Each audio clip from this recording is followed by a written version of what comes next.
Friends, I am your science teacher Ganesh Kalaskar, Science Academy Daun. Friends, in today's third lecture of laws of motion, we are going to see the next part of this chapter. मित्रांनो, तुम्हाला आठवत असेल आपण पाठीमागील लेक्चरमध्ये अभ्यासलं speed म्हणजे काय आणि वेलोसिटी म्हणजे काय. तुम्हाला जर आठवत असेल तर पहा मित्रांनो, स्पीडचा फॉर्म्युला आपण दिला होता. Speed is equal to distance travelled per unit time. मित्रांनो, स्पीड म्हणजेच काय? Distance travelled per unit time.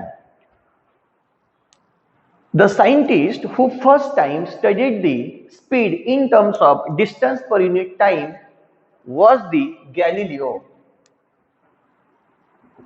तर मित्रांनो, गॅलिलिओ हा एक पहिला असा सायंटिस्ट होता की ज्याने स्पीड हे डिस्टन्स पर युनिट टाइम मध्ये मेजर केलेलं होतं. मित्रांनो, जनरल तुम्हाला काही गोष्टींचे जे स्पीड आहे ते माहिती असणं अपेक्षित आहे. जसं की the speed of light is, हे फार महत्वाचं आहे. तुम्हाला 1 मार्क्स क्वेश्चन मध्ये विचारलं जाऊ शकतं. Speed of light is 3 × 10⁸ metre per second. Okay. त्यानंतर speed of sound in dry air is 343.2 metre per second. तर मित्रांनो, साऊंडचा ड्राय एअर मधील जो स्पीड आहे तो आहे 343.2 मीटर पर सेकंड.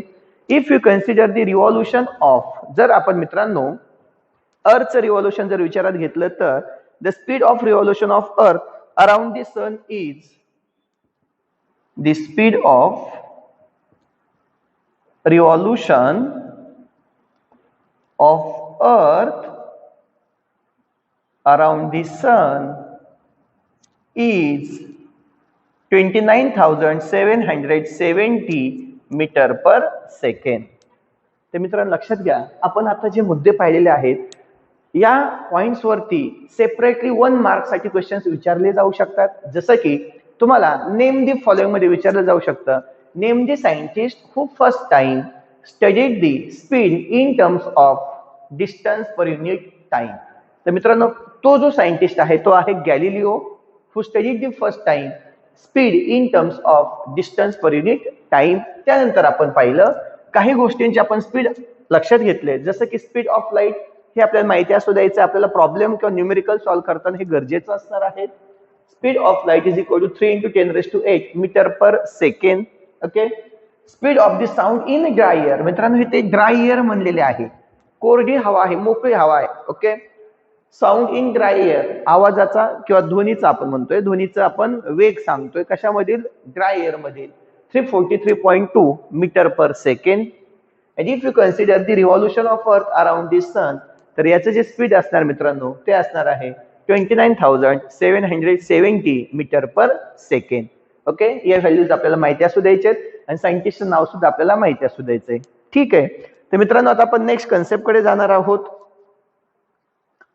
पहा, पुढे तुमच्या टेक्स्टबुक मध्ये पेज नंबर 4 वरती uniform and non uniform linear motion हा कन्सेप्ट जो दिलेला आहे मित्रांनो, त्याच्या अंडर तुम्हाला एक ऍक्टिव्हिटी दिलेली आहे. ती ऍक्टिव्हिटी आपल्याला अगोदर समजून घ्यायची आहे.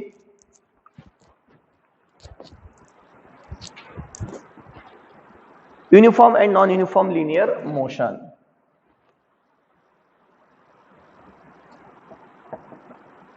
Uniform and non-uniform linear motion.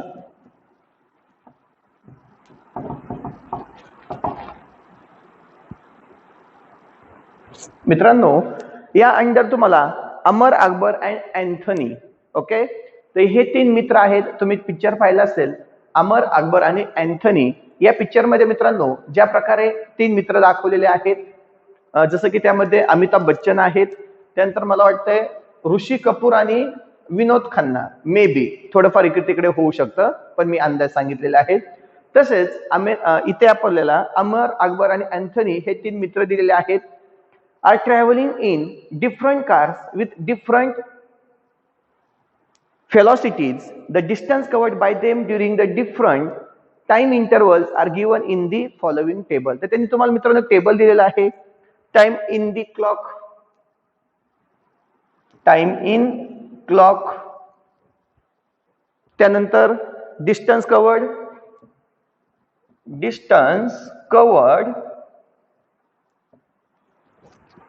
Bye Amar in kilometre, त्यानंतर distance covered by Akbar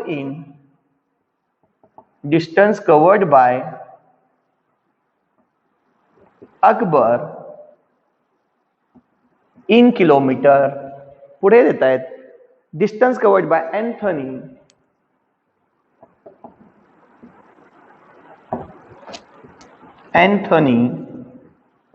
in kilometre. पहा मित्रांनो, आता आपलं काय काय दिलेलं आहे. इकडे म्हणताय टाइम इन द क्लॉक 5, त्यानंतर 5:30, 6, 6:30, 7, 7:30 आणि 8. ओके.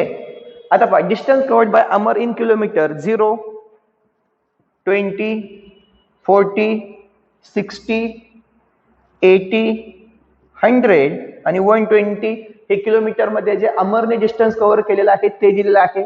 अकबरने जे डिस्टन्स कव्हर केले ते दिले आहे 0, 18, 36, 42, 70,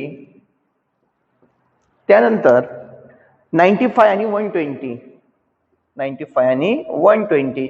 and distance covered by Anthony is 0, 14, 28, 42, 56, 70, 84.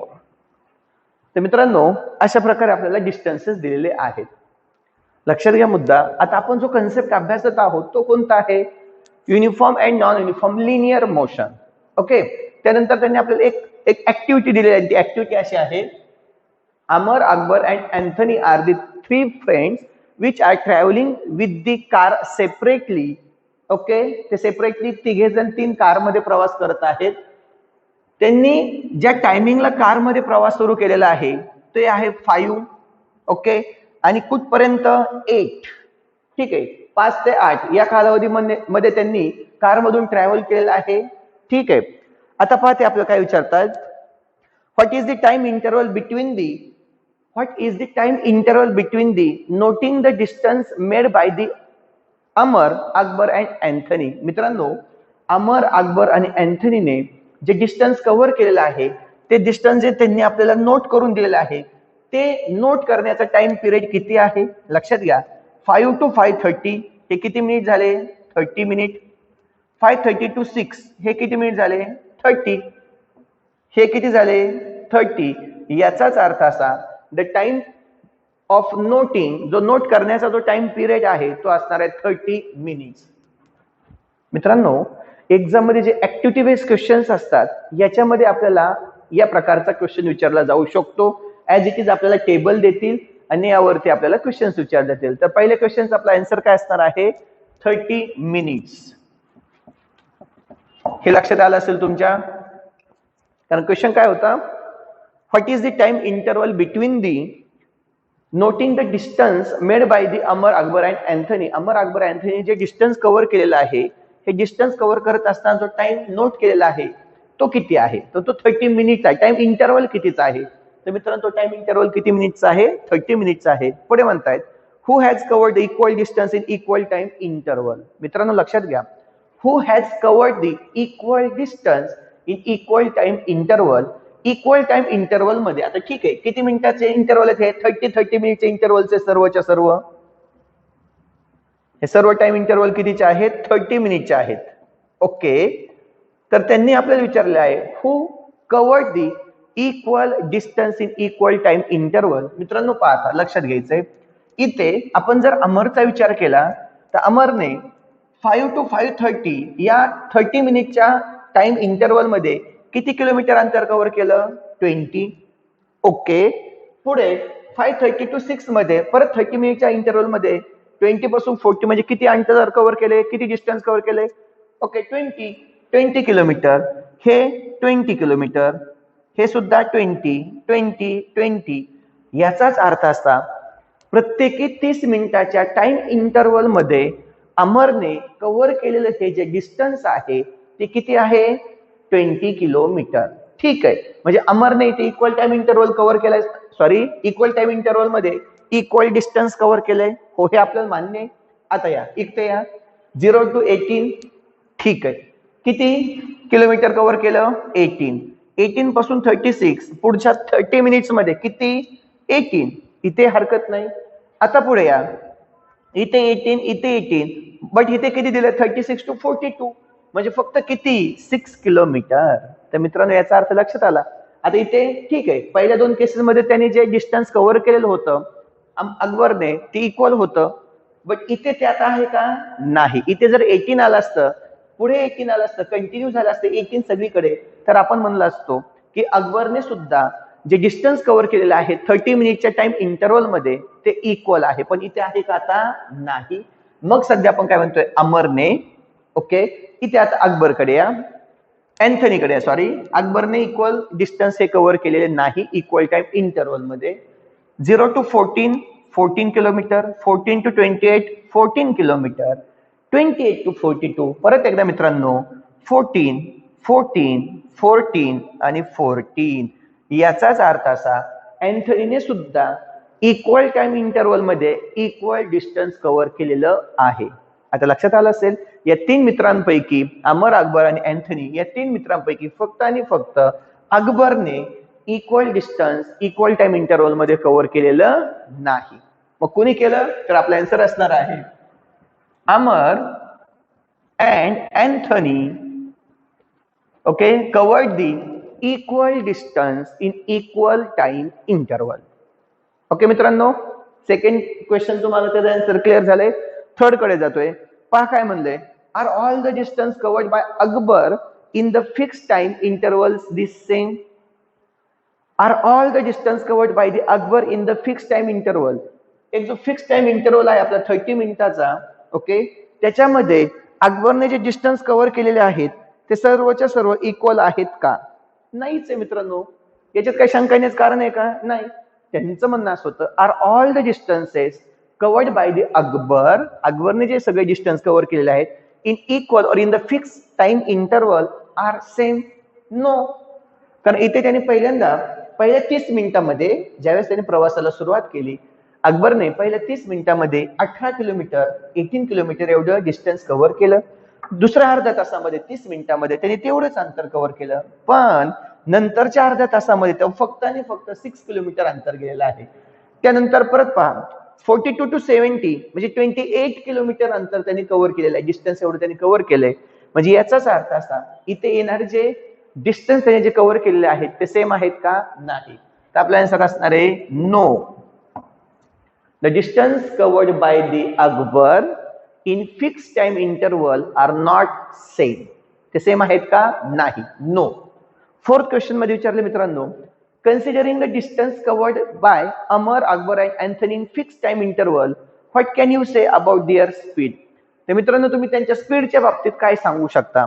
तर आपण असं सांगू शकतो, अमर मूव्ज विथ दी, आपल्याला आता विषय काय घेतलाय त्यांनी, तुम्ही स्पीडच्या बाबतीत काय सांगू शकता? Amar moves with the uniform speed of. आता अमरचा विचार करा.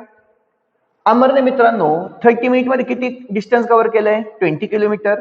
पुढच्या 30 मिनिट मध्ये 20 कव्हर केलंय. मग आपण असं म्हणू शकतो 1 आवर मध्ये, एका तासामध्ये तो किती अंतर गेलेला असणार मित्रांनो? 5 पासून ते 6, एका तासामध्ये तो किती अंतर गेलेला असणार आहे? 40 kilometre. 40 kilometre per hour. Okay, म्हणजे याचाच अर्थ असा, त्याचं जे स्पीड असणार आहे, Amar moves with the uniform speed of 40 kilometre per hour. बरोबर आहे? Amar moves with uniform speed. मित्रांनो अमरचं जे स्पीड असणार ते युनिफॉर्म आहे, कारण की पहिल्या एका तासामध्ये तो 5 ते 6 या वेळेमध्ये तो किती अंतर गेला? 40 किलोमीटर. 6 ते 7 यामध्ये सुद्धा तो 40 to 80 गेलाय, म्हणजे किती? एकच, म्हणजे 40 किलोमीटर पर आवर. आणि 7 ते 8 याच्यामध्ये सुद्धा तो 80 to 120 म्हणजे 40 किलोमीटरच गेलेला आहे. याचाच अर्थ Amar moves with uniform speed of, किती युनिफॉर्म स्पीड त्याचं? 40 kilometre per hour. Similarly Anthony also, अँथनीने सुद्धा मित्रांनो, Anthony moves the uniform speed, Anthony सुद्धा युनिफॉर्म स्पीडने मूव्ह झालेला आहे. ते किती असेल मित्रांनो? हे पहा, पहिल्या 30 मिनिटांमध्ये 14 म्हणजे 14, दुसरं 30 मिनिटांमध्ये 14 म्हणजे एका तासामध्ये 28, परत तसंच 28 आणि परत तसंच 28. याचाच अर्थ Anthony also moves with uniform speed. आणि युनिफॉर्म स्पीड किती असणार आहे? 28 किलोमीटर पर आवर. लक्षात आलं मित्रांनो? तर अमर आणि अँथनीने जे स्पीड कव्हर केलेलं आहे ते युनिफॉर्म असणार आहे. बट जर आपण अकबरचा विचार केला तर ते युनिफॉर्म असेल का? नाही. तर मग आपण असं म्हणलं, but Akbar moves with the non uniform speed. पण मित्रांनो, अकबरचं जे स्पीड असणार आहे ते कसं असणार आहे? Non uniform. ओके, पुढे पहा. If an object covers equal distance in equal time interval, it is said to be moving with the uniform speed. ठीक आहे मित्रांनो, आपल्याला त्यांनी आता डेफिनेशन दिले. आता आपण मेन मुद्द्यावरती या. आपण सुरुवात केली होती uniform and non uniform linear मोशनला. तर मित्रांनो, युनिफॉर्म आणि नॉन युनिफॉर्म मोशन समजून घेण्यासाठी त्यांनी मुद्दाम आपल्याला एक ऍक्टिव्हिटी दिली होती. या 3 मित्रांचे, अमर, अकबर आणि अँथनी. तर याच्यामधून आपल्याला भरपूर कन्सेप्ट क्लिअर झाले. ते असे की अमर आणि अँथनी जे आहेत ते युनिफॉर्म स्पीडने चाललेले आहेत. ऍक्च्युली त्यांचं स्वतःचं एकाचं जर स्पीड पाहिलं तर हे त्याचं 28 किलोमीटर पर आवर आणि याचं असणार 40 किलोमीटर पर आवर. म्हणजेच दोघांचे ऍक्च्युली स्पीड जे आहे ते वेगवेगळे आहेत, पण ते प्रत्येक तासामध्ये जे डिस्टन्स कव्हर करतायत ते फिक्स आहेत. म्हणून आपण असं म्हणतोय, the Amar and Anthony shows the uniform speed file Akbar shows the non uniform speed. Okay मित्रांनो, ठीक आहे. मग आता आपण याला डिफाईन करूयात. ओके, आता आपण युनिफॉर्म स्पीड म्हणजे काय सांगणार आहोत.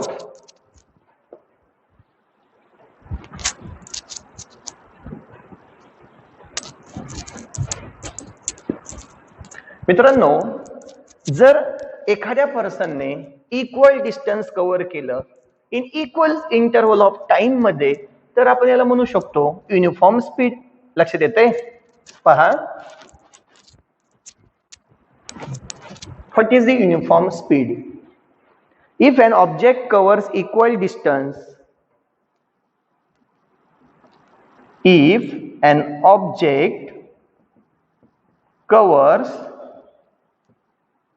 equal distance in equal time interval, मित्रांनो लक्षात येत असेल, if an object covers equal distance in equal time interval, it is said to be moving with, it is said to be moving with uniform speed. मित्रांनो, आपण असं म्हणू शकतो की तो जो ऑब्जेक्ट आहे तो युनिफॉर्म स्पीडने मूव्ह होत आहे.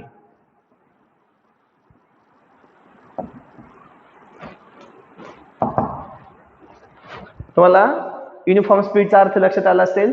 If an object covers, for example मित्रांनो कन्सिडर करा, मी आता इथे काष्टीमध्ये आहे आणि काष्टीमधून दौंडला की जे 15 किलोमीटरचं अंतर आहे ते येण्यासाठी पहा 15 किलोमीटरचं अंतर, हे टोटल अंतर किती? 15 किलोमीटर आहे. फॉर एक्झाम्पल मी इथून काष्टीमधून पायी म्हणजे चालत जर मी दौंडला येण्याचं ठरवलं, समजा पहिल्या 1 तासामध्ये मी 5 किलोमीटर एवढं अंतर चालून गेलो. पुढच्या 5 किलोमीटर मध्ये मी पुढच्या 1 तासामध्ये 5 किलोमीटर अंतर चालून गेलो आणि राहिलेल्या शेवटच्या 1 तासामध्ये मी परत 5 किलोमीटर अंतर चालून गेलो. तर मी फायनली 3 तासानंतर कुठे पोहोचणार आहे? दौंडमध्ये पोहोचणार आहे. मित्रांनो, याचा अर्थ असा, प्रत्येक जर आपण 1 तासाचा विचार केला तर मी किती डिस्टन्स कव्हर केलं? 5 किलोमीटर पर आवर. नेक्स्ट 1 आवर मध्ये, नंतरच्या 1 तासामध्ये मी किती डिस्टन्स कव्हर केलं? 5 किलोमीटर पर आवर. आणि लास्टच्या 1 आवर मध्ये मी किती डिस्टन्स कव्हर केलं? 5 किलोमीटर. याचाच अर्थ प्रत्येक ठिकाणी मी डिस्टन्स जे कव्हर केलेलं आहे ते इक्वल आहे. इक्वल टाइम इंटरवल मध्ये मी इक्वल डिस्टन्स कव्हर केलं, इक्वल टाइम इंटरवल मध्ये. याचाच अर्थ असा माझा असणारा स्पीड कसा असणार आहे, युनिफॉर्म स्पीड आहे, एकसारखं स्पीड आहे, म्हणून तर मी एकसारखे डिस्टन्स कव्हर करत गेलो. तर आपण आता डिफाइन करतोय what is the uniform speed if an object covers equal distance in equal time interval. लक्षात आलं? It is said to be moving with the uniform speed. मित्रांनो डेफिनेशन लक्षात ठेवणार आहोत आपण. आता आपण पुढे जात आहोत. आता आपण ऍक्च्युअली नॉन युनिफॉर्म स्पीड याला आपण डिफाइन करू. If an object covers unequal distance in equal. मित्रांनो हे असंच युनिफॉर्म स्पीड आपल्या लक्षात आलं.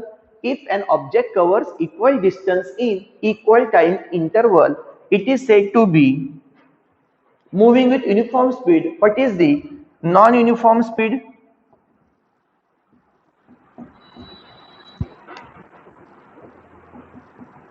If an object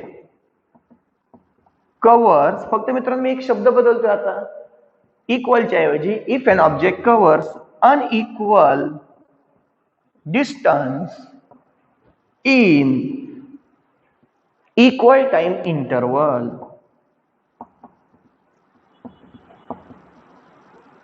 जर एखादा ऑब्जेक्ट इक्वल टाइम इंटरवल मध्ये अनइक्वल डिस्टन्स कव्हर करत असेल, तो सारखं डिस्टन्स कव्हर करत नाही. फॉर एक्झाम्पल, आताच आपण पाहिलं एक्झाम्पल मध्ये, मी आता काष्टीमधून दौंडला येण्यास निघालेलो आहे. मी चालत चालत येणार आहे. पहिल्या एका तासामध्ये मी 5 किलोमीटर एवढं अंतर कव्हर केलं, पण नंतर मी थकल्यामुळे फॉर एक्झाम्पल सेकंड एका तासामध्ये मी फक्त 3 किलोमीटर अंतर गेलो. पहिल्या 1 तासामध्ये 5 किलोमीटर, नंतरच्या 1 तासामध्ये 3 किलोमीटर आणि शेवटच्या 1 तासामध्ये समजा मी 2च किलोमीटर अंतर गेलो. तर मित्रांनो हे युनिफॉर्म स्पीड झालं का? नाही. कारण डिस्टन्स कव्हर केलेलं पहिल्या 1 तासामध्ये काय असणार आहे, जे स्पीड असणार आहे माझं ते स्पीड असणार आहे 5 किलोमीटर पर आवर. सेकंड नंतरच्या 1 तासामध्ये जे माझं स्पीड असणार आहे ते 3 किलोमीटर पर आवर आणि शेवटच्या 1 तासामध्ये माझं स्पीड असणार आहे 2 किलोमीटर पर आवर. म्हणजे याचा अर्थ मी दौंडला पोहोचलेलोच नाहीये, कारण माझं युनिफॉर्म स्पीड नाहीच आहे, हे नॉन युनिफॉर्म स्पीड आहे. ओके, मला 5 किलोमीटर पर आवर या स्पीडने जावं लागत होतं, तर मी 3 तासानंतर दौंडमध्ये पोहोचलो असतो. ओके, तर मित्रांनो if an object covers unequal distance in equal time interval it is said to be moving with non uniform speed. मित्रांनो डेफिनेशन लक्षात आले असतील तुम्हाला दोन्हीही. ओके, सोप्या होत्या. एकदा पाहून घ्या. युनिफॉर्म स्पीड आणि आपण नॉन युनिफॉर्म स्पीडला आपण डिफाइन केलेलं आहे.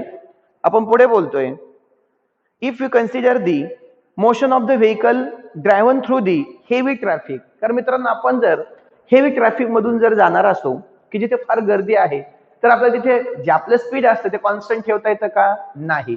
ते कंटिन्युअसली चेंज होतं. जिथे आपल्याला रस्त्यावरती मोकळीक सापडेल तिथे आपण जास्त स्पीडने जाणार, जिथे परत एकदा ट्रॅफिक जास्त लागेल तिथे आपलं परत स्पीड कमी होणार. ओके, सिग्नल जर लागला तर मग तो विषय संपला, मग आपल्याला तिथे थांबावं लागणार आहे. म्हणजेच इथे असणार आपलं स्पीड हे वेगवेगळं असणार आहे, ते नॉन युनिफॉर्म स्पीड असेल. तर मित्रांनो आपलं पहिला कन्सेप्ट क्लिअर झाला युनिफॉर्म आणि नॉन युनिफॉर्म स्पीडच्या बाबतीत. आता आपण पुढे एक्सलरेशन कडे जाणार आहोत.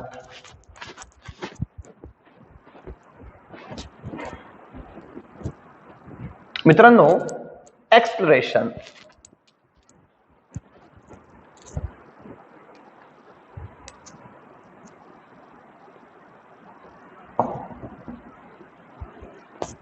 परत एकदा आपल्याला टेक्स्ट बुक मध्ये एक ऍक्टिव्हिटी दिलेली आहे.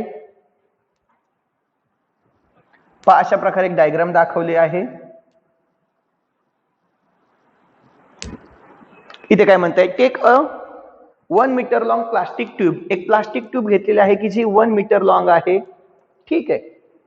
And cut it lengthwise into the 2 halves. तर त्या प्लास्टिक ट्यूबला 2 पार्ट मध्ये आपण कट करणार आहोत. Take one of the channel shape piece. एक चॅनल शेप पीस आहे. चॅनल आपल्याला माहिती आहे चॅनल कसे असतात, चॅनल टाइप एक पीस घेतला आपण. Place one of its end on the ground and hold the other at the same height from the ground.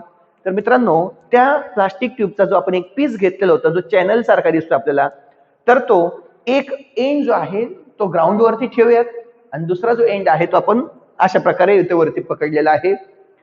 Take a small ball and release it from the upper end of the channel. एक small ball घ्या आणि तो वरतून इथे आपण खाली सोडणार आहोत त्या चॅनल वरती. बॉल वरतून सोडणार आहोत मित्रांनो. लक्षात घ्या काय विचारतायत. Observe the velocity of the ball as it rolls down along the channel. ज्यावेळेस तो बॉल या चॅनलच्या अलॉंग खाली खाली जाणार आहे, इथे बॉल होता, नंतर तो बॉल इथे येईल आणि फायनली बॉल तो इथे पोहोचेल, असं आपण कन्सिडर करूयात. मग विचारतायत काय, is it's velocity the same at all points. मित्रांनो, त्या बॉलची व्हेलॉसिटी सगळीकडे सेम असेल का? नाही मित्रांनो, ते तुम्हाला माहिती आहे. No, the velocity of ball is different at different points. Answer काय असणार आहे? The velocity of ball is different at different points.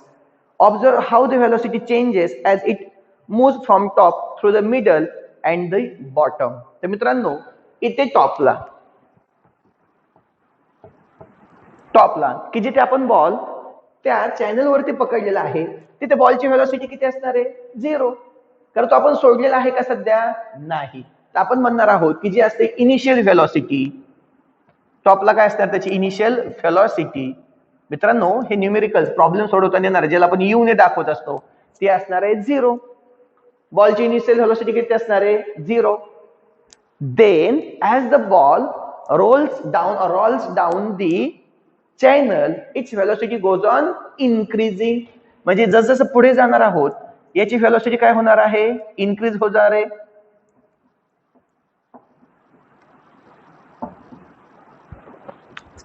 Okay, याची व्हेलॉसिटी काय होत जाणार आहे? इन्क्रीज होत जाणार आहे. And then it becomes uniform. मित्रांनो, नंतर वाढत जाणार आहे आणि ही इथे जी व्हेलॉसिटी असणार आहे, याची कशी बनणार आहे? युनिफॉर्म बनेल. मधल्या भागामध्ये इथे सोडताना व्हेलॉसिटी 0, सोडल्यानंतर वाढत जाईल आणि मग तो एका कॉन्स्टंट व्हेलॉसिटीने तो बॉल खाली रोल डाऊन होईल. ओके, आणि तो बेसला ग्राउंडला टच होण्याच्या अगोदर त्याची व्हेलॉसिटी जी असणार आहे ती मॅक्झिमम असेल, हायेस्ट असेल. ओके, तर अशा प्रकारे मित्रांनो आपण याच्यावरती ऍक्टिव्हिटी बेस्ड टाइप पाहिलेला आहे. तर पहा, मग आता आपल्याला पुढे बोलायचं आहे ऍक्सलरेशनला आपण मग डिफाईन कसं करणार. ऍक्सलरेशनच्या बाबतीत बोलतोय आपण.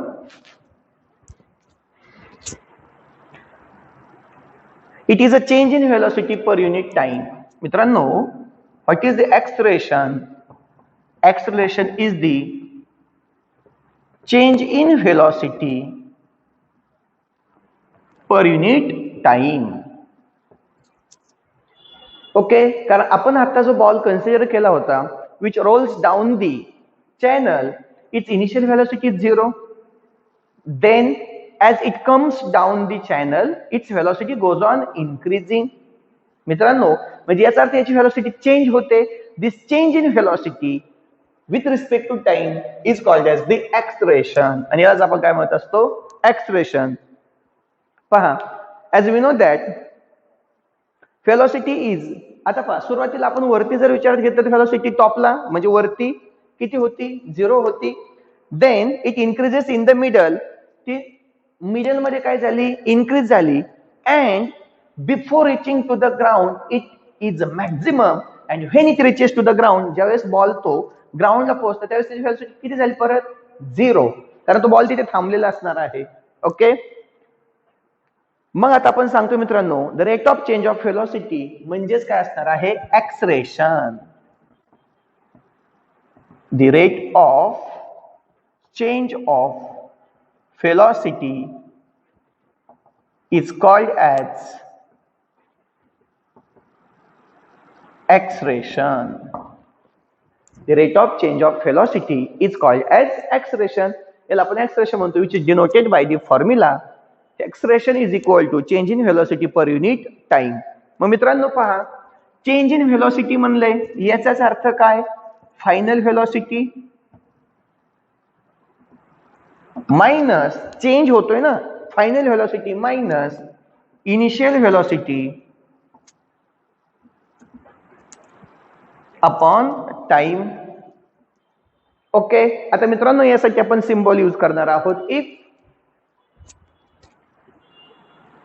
u is the initial velocity of object, okay, u ही इनिशियल व्हेलॉसिटी आहे and in the time t if it reaches to its final point having the velocity phi, final velocity काय घेतली आपण त्याची phi in time t, time काय घेतला आपण t, then the acceleration a is denoted by a is equal to final velocity phi minus initial velocity u upon time. तर मित्रांनो हा त्याचा फॉर्म्युला असेल acceleration is equal to v minus u upon t. Okay. आता पहा, if the velocity of an object changes during the certain time period, then it is said to be have accelerated motion. याचाच अर्थ असा, if the velocity of an object it changes, जर एखाद्या ऑब्जेक्टची velocity change होत असेल with respect to time, then we can say that, मग आपण म्हणू शकतो, okay, it is in the accelerated motion. An object in the motion can have the two types of acceleration. मित्रांनो एखादा ऑब्जेक्ट जो motion मध्ये आहे, एखादा ऑब्जेक्ट जो मोशन मध्ये आहे, आणि तुम्हाला माहिती आहे मोशन मध्ये आहे तुम्ही कसं ओळखता, with respect to the surrounding. सराउंडिंगच्या रिस्पेक्टिव्ह मध्ये त्या ऑब्जेक्टची जर पोझिशन जर चेंज होत असेल तर आपण म्हणत असतो तो ऑब्जेक्ट मोशन मध्ये आहे. तर आपण आता सांगतोय an object in the motion can have the two types of acceleration. दोन प्रकारचे acceleration असतात. First one, when an object is at rest in the beginning of its motion, then its velocity, we have to consider its velocity, and when object comes to the rest at the end of its motion, then its final velocity. तर आपल्या मित्रांनो त्याची initial आणि final velocity विचारात घ्यावी लागणार आहे. तर तुम्हाला लक्षात आलं असेल ज्यावेळेस ऑब्जेक्ट वरती होता त्यांनी काय विचारले, when an object is at the rest in the beginning.